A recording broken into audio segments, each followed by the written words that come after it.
Class 10th English lesson 6 आज देखेंगे। The new player in the team में नया खिलाड़ी। Mamta, I want you to start practicing you game seriously from today. तो ये कथन कोई कह रहा है, देखते हैं कौन है।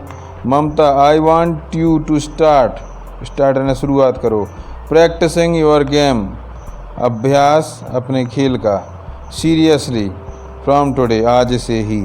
तो पूरा क्या होगा, ममता मैं चाहता हूँ कि तुम अपने खेल का अभ्यास आज से ही गंभीरता से शुरू करो। I am talking you in the basketball team. मैं तुम्हें टेकिंग, आई एम टेकिंग मैं तुम्हें ले रहा हूँ। कहाँ ले रहा हूँ, बास्केटबॉल टीम में। These word of the basketball coach surprise everyone. Basketball के प्रशिक्षक के ये शब्द ने सबको चौंका दिया। सरप्राइज यानी चौंकाना।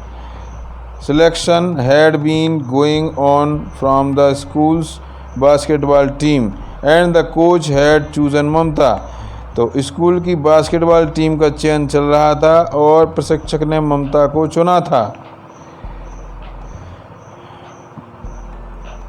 Who had joined the school only a 1 month before।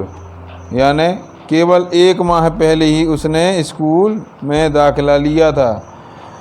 Mamata could not believe her ear। ममता को अपने कानों पर विश्वास न हुआ। ममता को अपने कानों पर विश्वास नहीं हो रहा था। She wanted to play basketball since she joined the school। मतलब उसने जब से स्कूल ज्वाइन किया था, ठीक है, वो तब से ही चाहती थी, वांटेड चाहना, प्ले बास्केटबॉल खेलना चाहती थी। बट परंतु none of the girls in her class, मतलब उसकी कक्षा की कोई भी लड़की उसे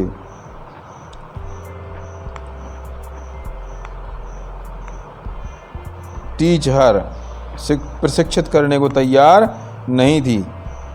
इनफैक्ट वास्तव में some of the girls in the team even laughed at her.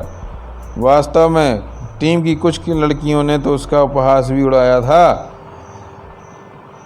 That the previous school in which she had studied did not even had a basketball court. यानी वो जिस स्कूल से आई थी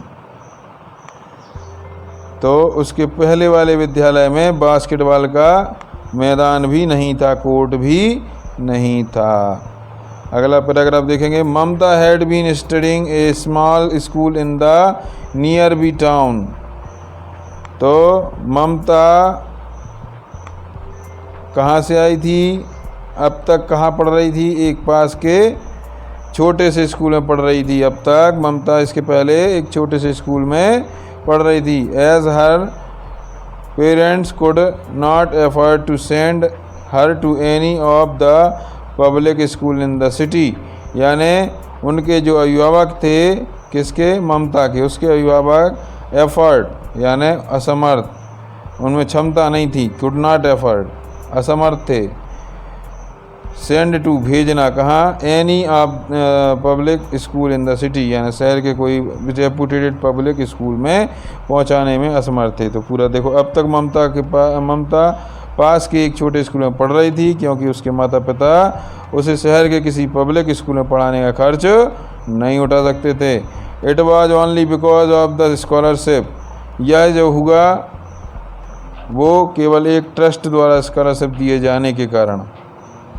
she had won from a trust यानी वह एक trust द्वारा scholarship दिए जाने के कारण उसे यह प्राप्त हुआ था। It had been possible for her the join the reputed convent school, जिसके कारण वो प्रतिष्ठित कॉन्वेंट स्कूल में उसको दाखिला मिल सका। Being away from home in a hostel she earned from some friends. चूँकि वहाँ घर से बाहर थी, एक हॉस्टल में थी और वह कुछ मित्र रखना चाहती थी। तो बट टिल नाउ, परंतु तब तक, मोस्ट ऑफ द गर्ल्स बहुत सारी लड़कियां had refuse to accept small town girl as their friend, यानी एक छोटे से क्षेत्र से आई हुई लड़की को वो स्वीकार नहीं कर रहे थे, उससे मित्रता से उनने इनकार कर दिया। They treated her as an unwelcome guest who was too low in status by their standard, यानी वे उसे एक अनचाहा मेहमान मानती थीं जो उनके स्तर से बहुत नीचे था। यानी वो जो जितनी लड़कियां थीं उस स्कूल में पढ़ने वाली सब अच्छे अच्छे घरों की थीं, बड़े बड़े घरों में रहने वाली वो, लेकिन ये एक छोटे से झोपड़ी में रहने वाली लड़की थी, इसलिए उसको इतनी बेइज्जती का सामना करना पड़ा था। सर, अगला देखो, sir she has never played basketball before, sir उसने इससे पहले कोई बास्केटबॉल नहीं खेला। How can you take her in the team, आप इसे टीम में कैसे ले सकते हैं। देयर कैप्टन, उस टीम का कप्तान बोला। साबा कंप्लेंड, और साबा उसका नाम था, साबा ने शिकायत की। डोंट बी मीन साबा, सबा इतनी संकुचित मत हो, ठीक है, इतने मतलब मत निकालो। There is always a first time for everyone, हर एक व्यक्ति को एक पहला अवसर मिलता है, हर काम पहली बार ही करता है। Can't you see how good her passes are, लेकिन क्या तुमने यह देखा नहीं कि तुम सबसे अच्छा पास वो करती है, कितने अच्छे हैं। And physically she is fitter than any of you, और तुम सब में से सबसे ज़्यादा शारीरिक रूप से हष्ट पुष्ट है, योग्य है। The physical education teacher advised साबा, साबा के शारीरिक प्रशिक्षक ने सबको डांटकर ऐसा बोला।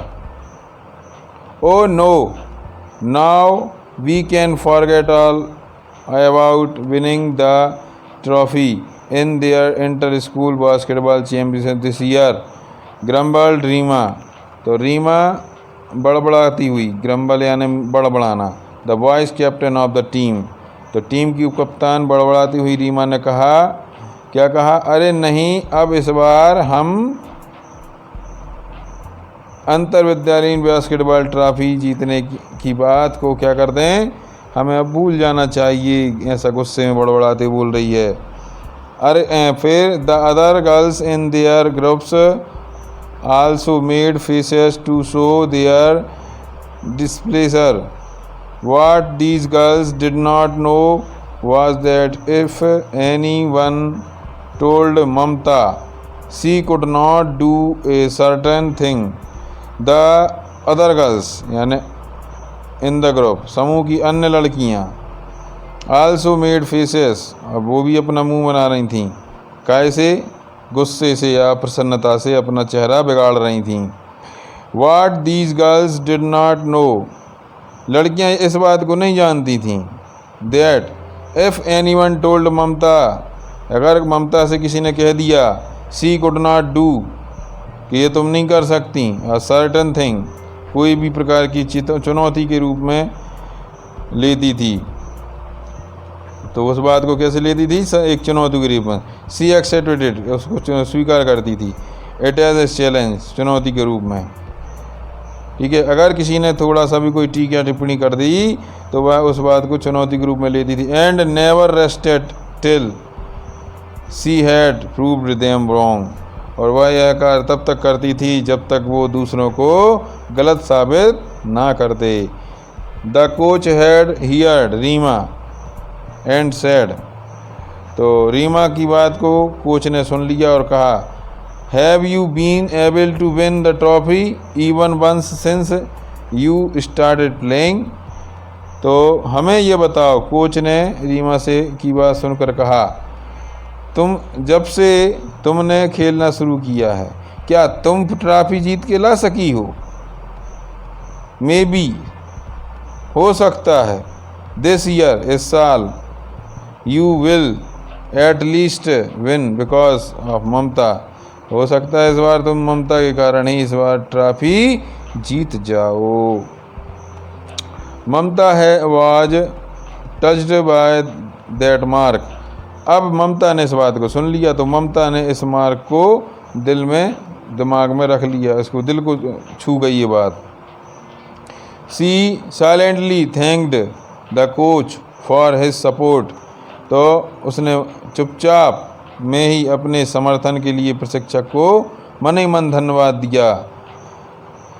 And made up her mind, और उसने अपना दृढ़ निश्चय किया, to be a so good, और वह बहुत अच्छा करके दिखाएगी, एट द गेम, खेल को बहुत निपुणता से करके दिखाएगी, दैट की the team would feel incomplete without her, और वह साबित कर देगी कि उसकी टीम उसके बिना अधूरी है।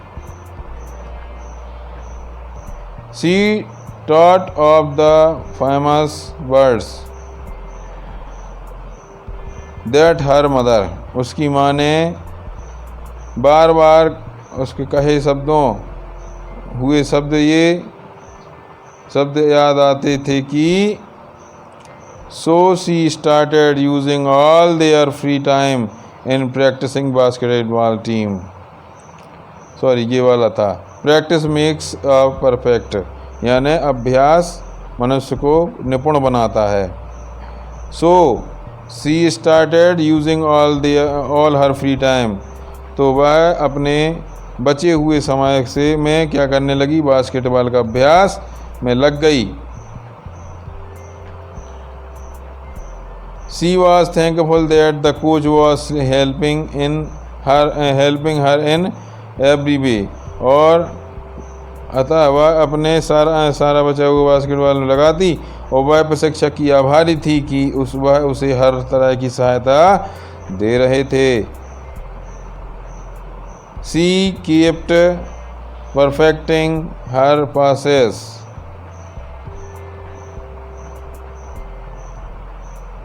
उसने अपने पासेस को और अपनी तकनीक को दृढ़ निश्चय से पूरा करने का अभ्यास किया, ठीक है, अपने आप को तैयार किया। Even the snide remark from the teammates, और यहाँ तक कि उसकी कक्षा के साथियों के ताने और उसने ताने सुने, और उसने दृढ़ संकल्प किया और अपने आप को तैयार किया।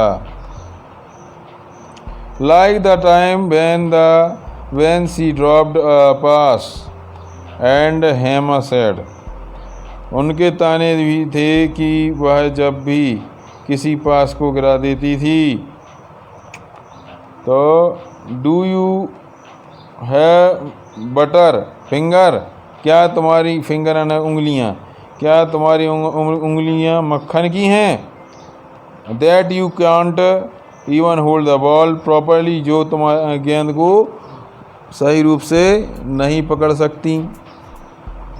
और या व्हेन रीमा सेड, या जब रीमा ने कहा, don't try to act nice of the court, यानी खेल के मैदान पर बढ़िया बनने की कोशिश मत करो। It won't get you anywhere, यह तुम्हें कहीं का नहीं रखेगा,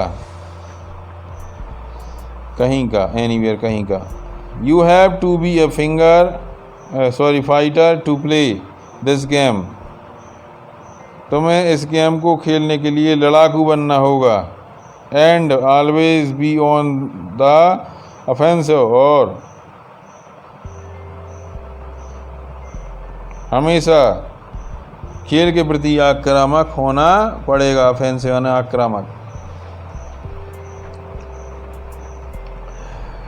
डेलिकेटेड girls like you have no place on the court, तुम जैसी सरीखी नाजुक लड़कियों का कोर्ट में कोई काम नहीं, सीधी सादी लड़कियों का।